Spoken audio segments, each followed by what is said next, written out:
You don't really expect me to talk, do you? No, Mr. Miller. I expect you to die. Fine. But first let me tell you about Secret Agent Clank, the latest PSP entry in the Ratchet & Clank series.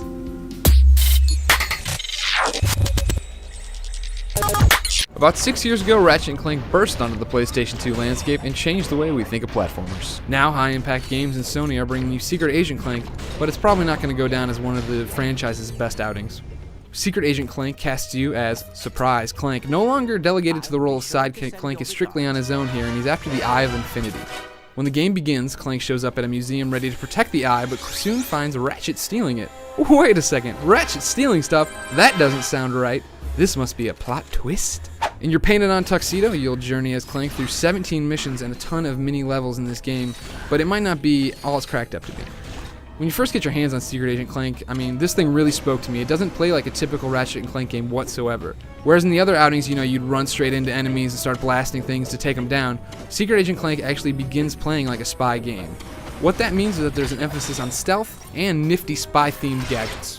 A really cool thing about this game is that emphasis they put on stealth. Whenever you sneak by somebody, you get a stealth bonus. You can do stealth takedowns, which means you'd come up behind somebody, a series of 4 buttons would pop up on the screen, you hit them in conjunction, take down the character, and you get double the bolts you usually would for just taking them strictly out.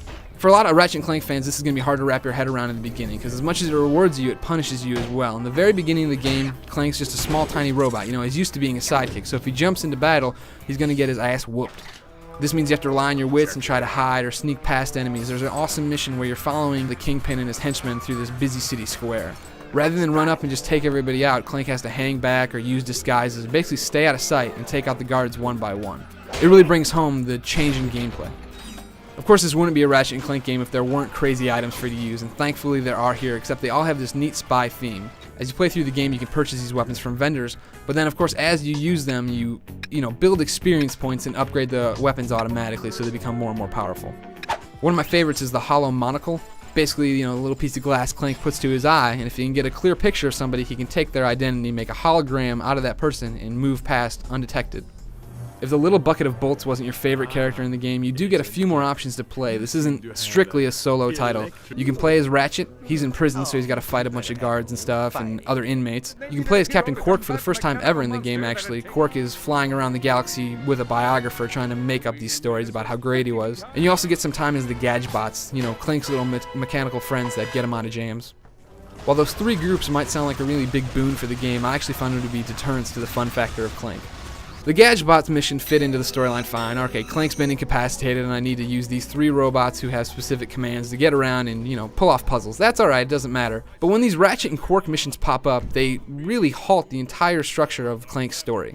Suddenly I go from playing this nifty little spy mission to jumping into Ratchet's world, which is literally sitting in the middle of an arena and fighting wave after wave of guards. That's all you do is Ratchet. And in the beginning, your weapons aren't that powerful, so this becomes a real bear to try to get through.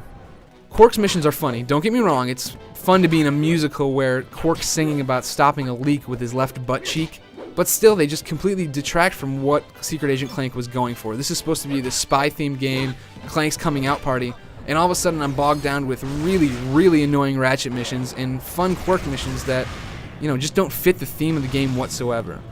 And don't get me wrong here, I'm not lauding all of Clank's missions. In the beginning, like I said, it was really cool to be the secret agent thing. There's a bunch of nods to Bond films. You're dancing with, the Countess and this tango thing. It really works out well. But the problem is Secret Agent Clank only has a few tricks in its bag, and eventually it starts recycling them one after another, and it really, really tires on you and wears you down. Like I was just saying, the first time I danced with the Countess, it's this rhythm game. I'm tapping buttons, Clank's dancing with her, all this cool stuff's happening on screen. It's nice, it was fun, it made sense. There's a tango in every spy movie. However, then Clank infiltrates this high-stakes poker room, and I'm presented with another rhythm game. This time, the level goes on forever. There's even a Gadgebot break, and then it goes on even longer. It's not fun, it took forever, and I really hated it.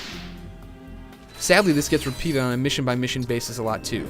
It's almost like the game gives up on its spy thing somewhere in the middle. It's like, okay, here we're doing all this stuff in the beginning, Clank's a spy, it's fun, blah, blah, blah. Here's some Ratchet missions, here's some Clank stuff, we're gonna repeat ourselves, and then, okay, no, now you're just playing a platformer, do whatever you want.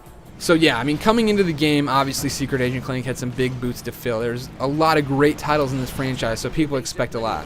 Sadly, this one didn't deliver. It's not a bad game. It's not a great game. It's just a game that really feels like it could have been any platformer tossed into this spy theme that they give up on it. I mean, that's the biggest problem I have with it. I went into it wanting to be Secret Agent Clank, and by the end, I just felt like I was some robot jumping around throwing bombs. So is that everything then? Yeah, I mean, you know, it's not good, but it's not terrible or anything. You know, it didn't live up to the potential it had. Maybe a rental? Yeah, I mean, if, you know, Ratchet and Clank, that's your thing, sure, try it out. Yeah, cool.